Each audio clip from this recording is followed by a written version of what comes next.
لعلكم تتقون أياما معدودات فمن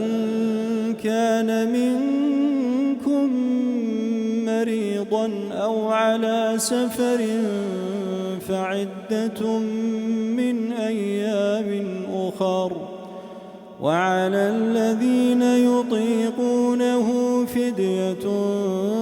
طعام مسكين فمن تطوع خيرا فهو خير له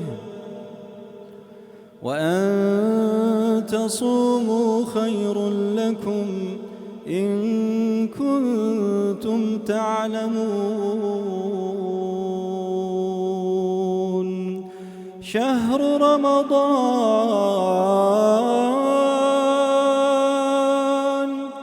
شهر رمضان الذي أنزل فيه القرآن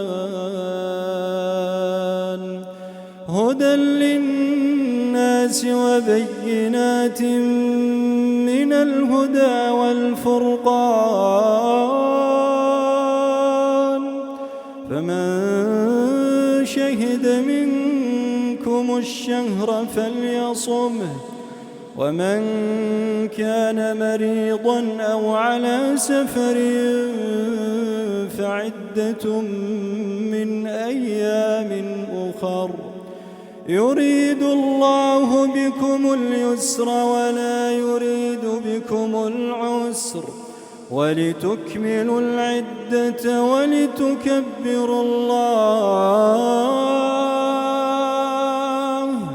ولتكبروا الله على ما هداكم ولعلكم تشكرون